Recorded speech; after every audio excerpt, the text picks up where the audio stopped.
A paz do nosso Senhor Jesus Cristo, amados irmãos.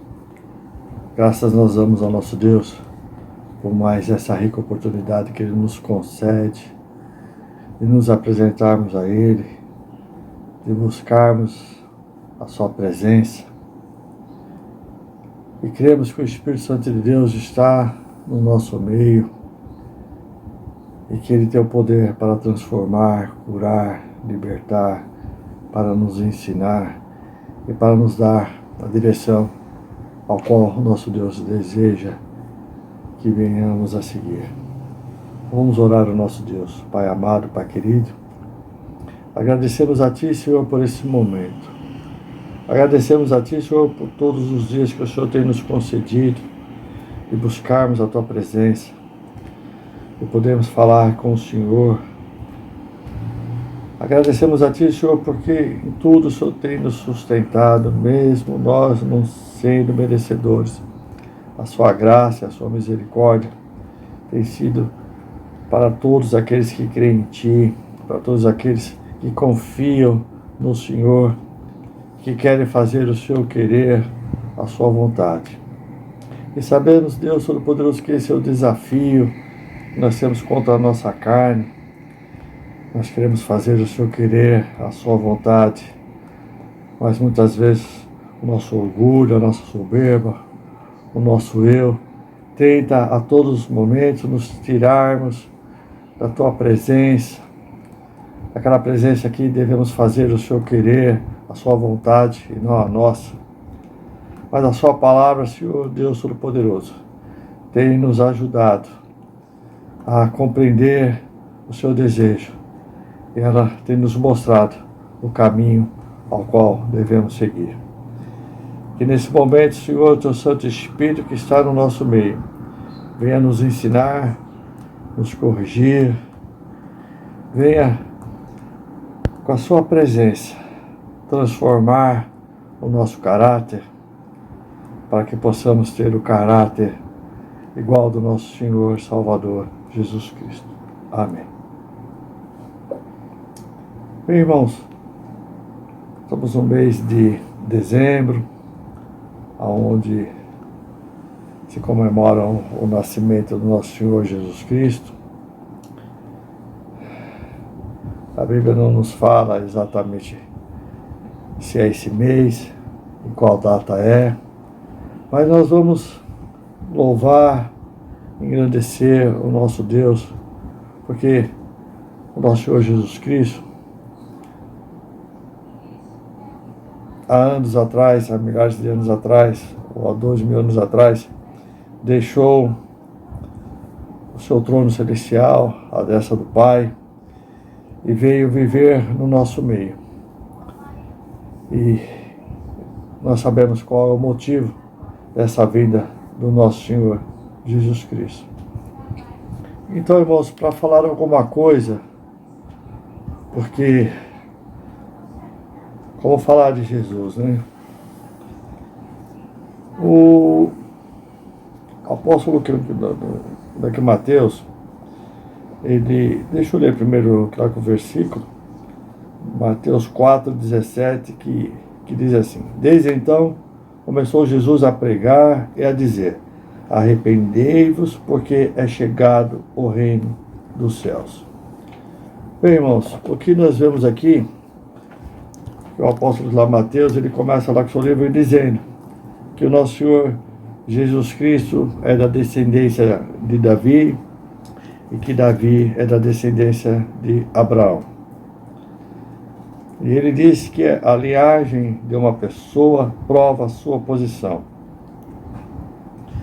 Ele demonstra que o nosso Senhor Jesus Cristo descendia de Abraão, e Abraão nós sabemos que era o pai de todos os judeus.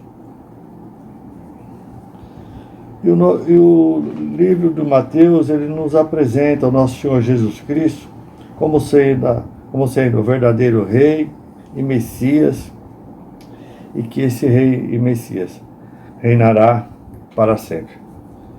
Nós sabemos que o povo judeu esperava um outro tipo de rei, não esse que veio, porque nosso Jesus Cristo foi rejeitado por eles. Ele disse que Deus nos enviou o nosso Senhor Jesus Cristo para ser nosso rei, o rei terreno. Deixou da sua glória e se colocou nas nossas vidas e para ser um rei entre nós. Mas ali ele foi rejeitado por aquele povo judeu. Muitos reconheceram a sua realeza. O povo judeu o rejeitou, mas Herodes e Satanás reconheceram a autoridade do nosso Senhor Jesus Cristo. E eles temeram o reinado do nosso Senhor Jesus Cristo aqui no nosso meio. Tanto foi que até tentaram matá-lo. Logo assim, nosso Senhor Jesus Cristo nasceu, Satanás e Herodes tentaram matá-lo.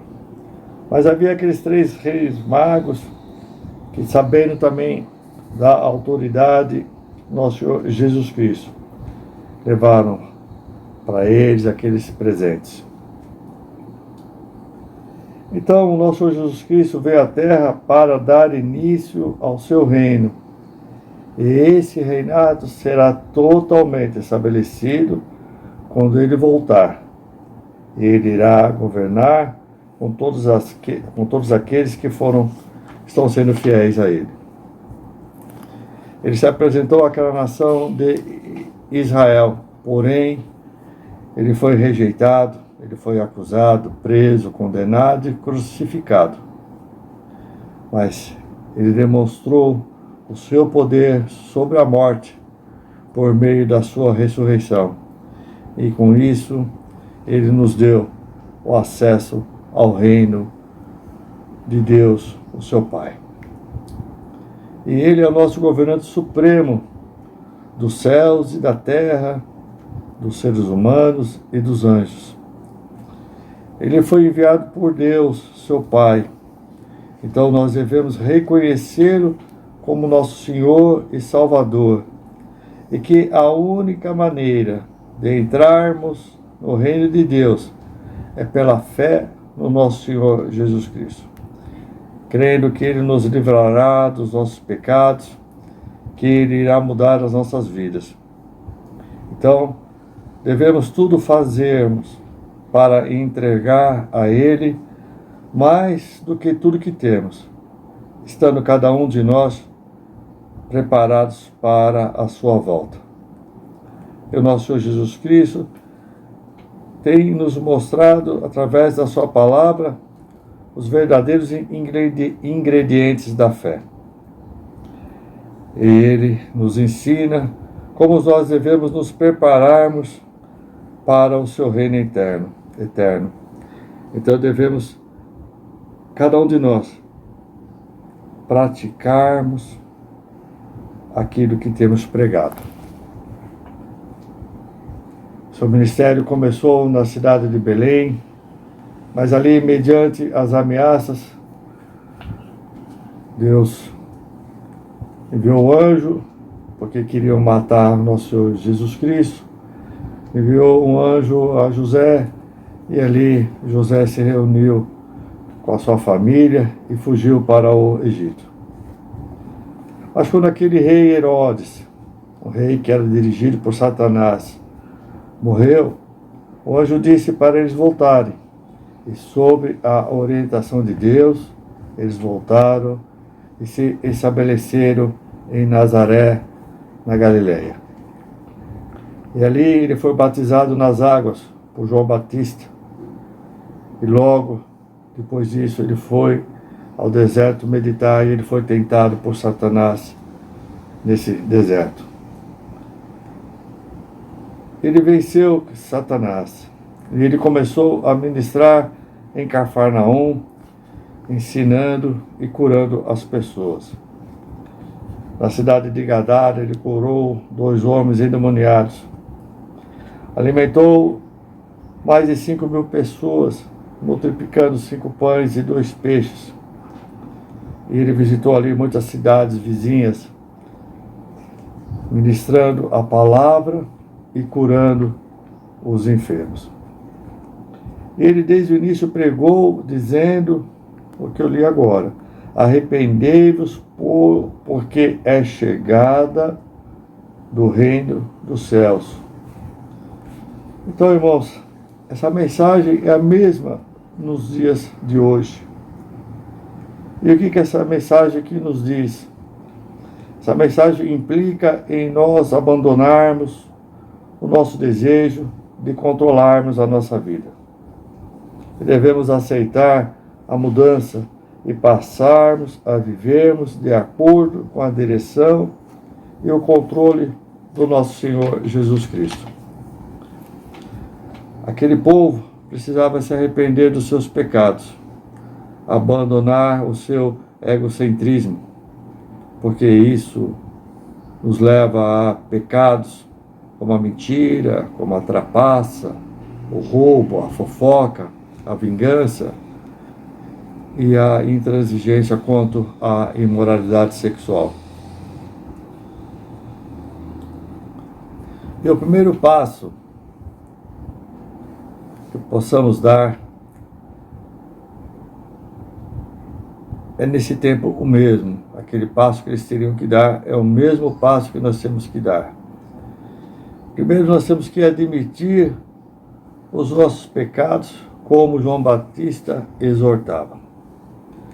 Por quê? Porque todo aquele que se arrepende dos seus erros, ele se rebela contra esses erros. E esse passa a viver de um novo modo. Ele passa a querer viver de acordo com a vontade do Pai. Vontade essa que está escrita na sua palavra. E esse Deus que nos deixou a sua palavra, esse Deus é o único que pode nos livrar dos nossos pecados. O arrependimento é a conversão dos pecados. É algo que acontece no nosso íntimo. E muitas vezes não é observado de imediato. Não é como se nós lavássemos as nossas mãos sujas e logo elas seriam visíveis estando limpas. Porque a conversão dos pecados implica em uma mudança de comportamento. Se arrepender dos pecados é submeter-se à vontade do nosso Deus. Agora, temos nós nos arrependido dos nossos pecados? A mensagem do nosso Deus, ela não mudou. A palavra diz que devemos produzir frutos dignos de arrependimento. Então, devemos nos examinar a nossa conduta e verificar se essa conduta ela é coerente com aquilo que temos dito. As nossas palavras acompanham as nossas ações. Nós não podemos nos autodenominarmos cristãos e vivermos de forma incompatível com isso. As nossas atitudes, elas estão de acordo com o nosso discurso. O quão produtivos somos nós para o nosso Deus. As pessoas precisam comprovar a nossa fé.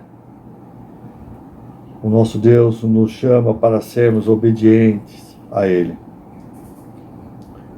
O batismo é um sinal de purificação.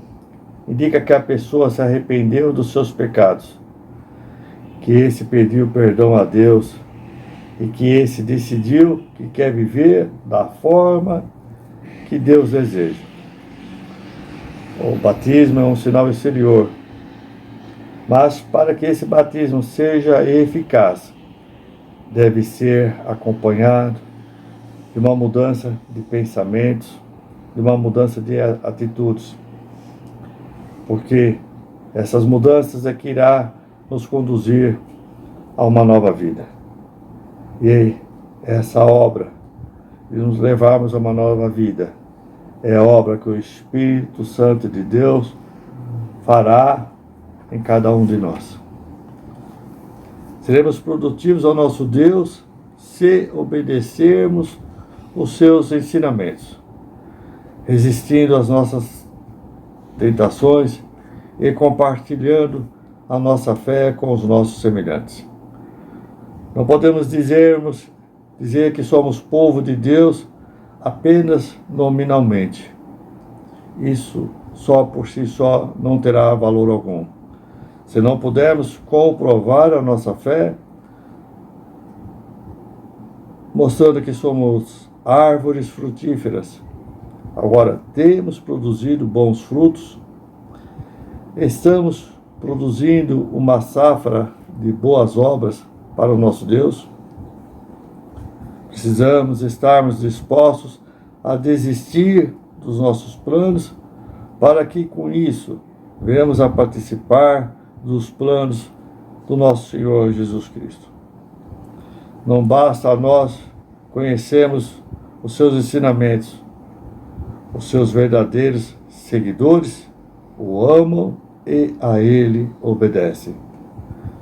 Mesmo quando estivermos com sérias dúvidas, o nosso Senhor Jesus Cristo virá até nós e ele irá restaurar a nossa fé. Ser cristão não se destina àquelas pessoas que se consideram justas. Destina-se àqueles que fracassaram e que precisam da ajuda de Deus.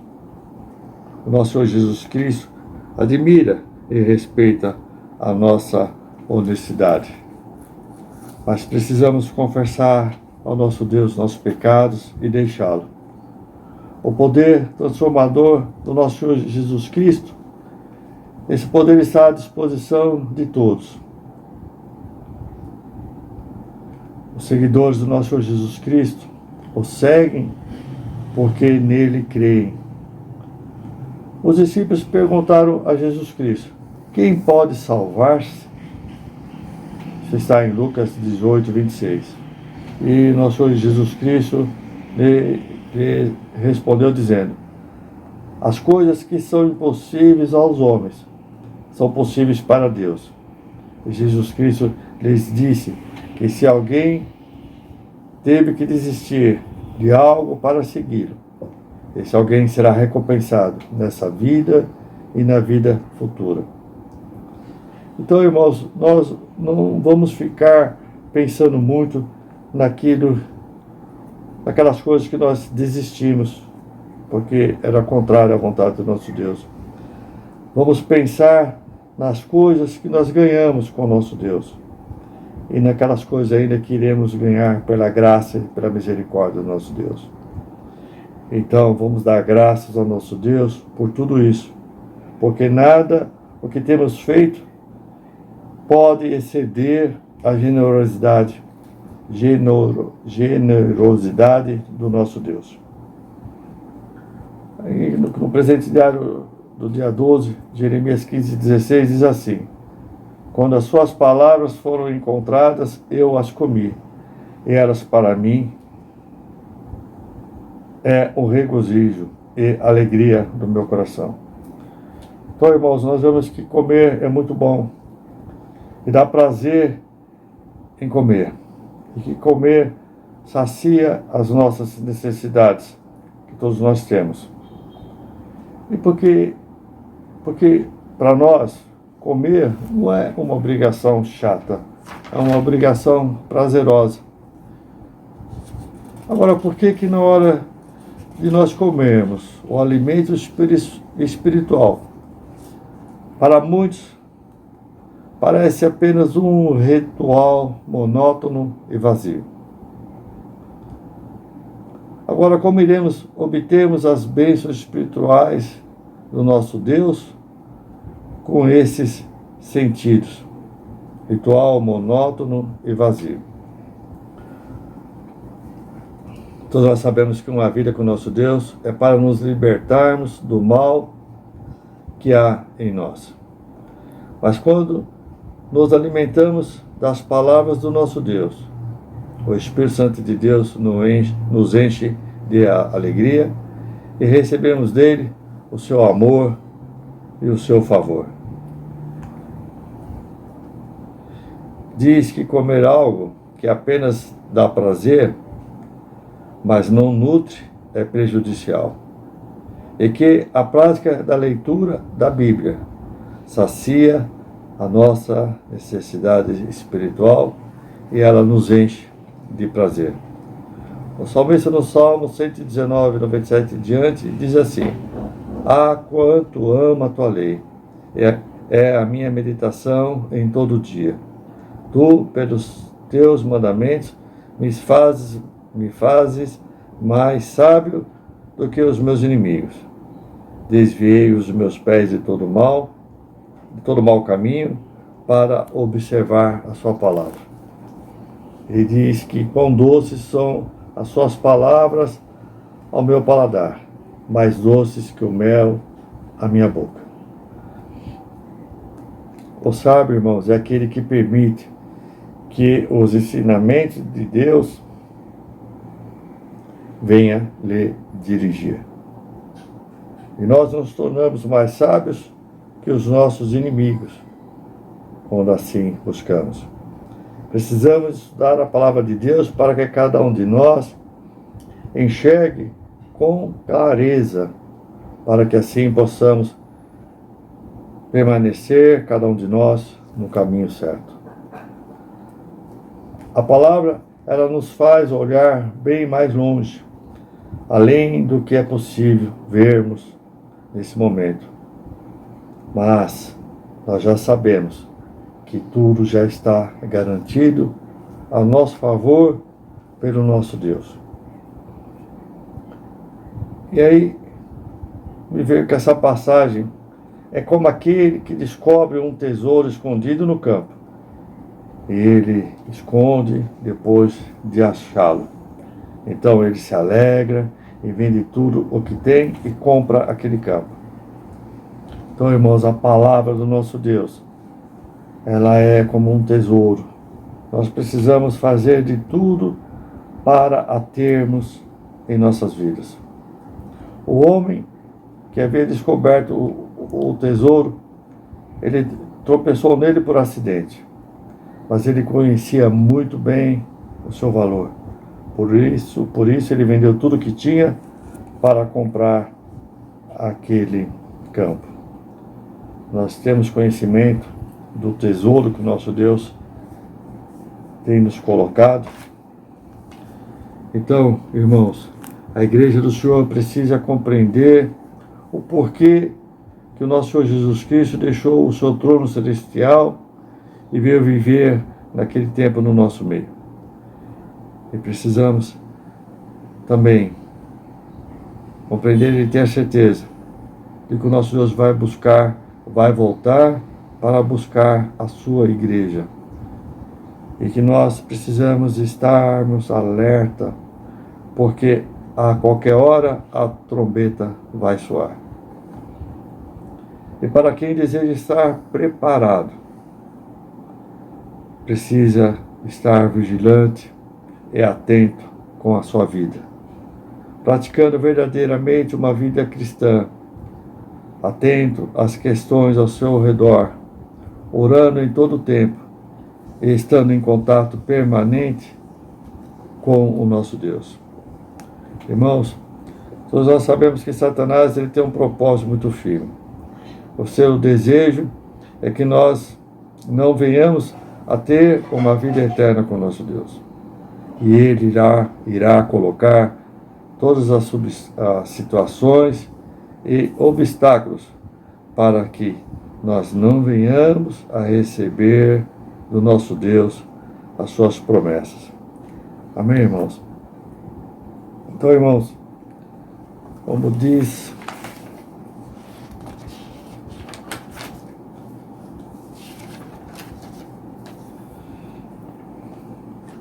o texto, Jesus começou a sua vida cristã pregando isso, como lá que o João Batista também o fez. Arrependei-vos, porque é chegado o reino dos céus.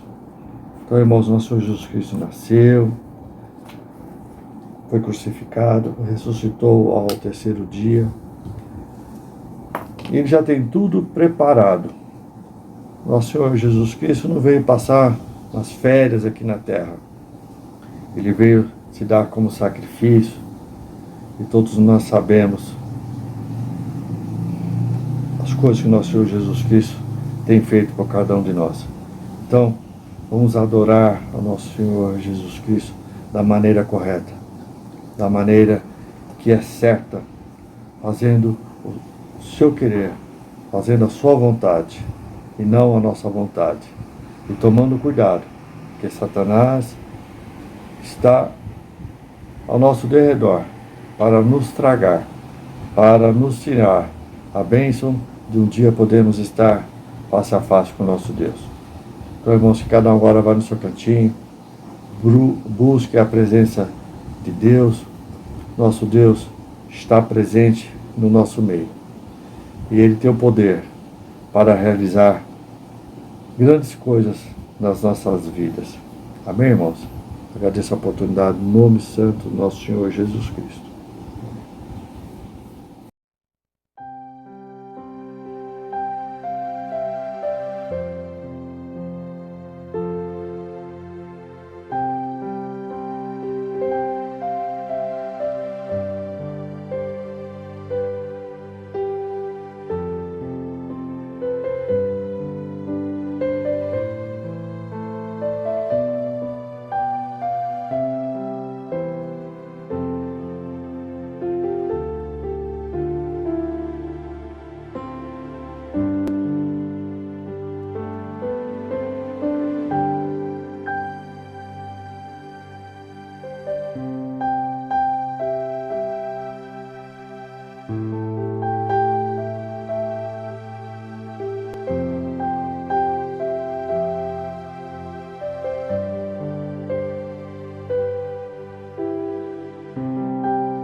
Paz do Senhor, meus irmãos. Irmãos, neste momento vamos estar fazendo a oração final deste culto, os Salmos 91. O que habita no esconderijo do Altíssimo e descansa à sombra do Onipotente, diz ao Senhor, meu refúgio e meu baluarte, Deus meu em quem confio.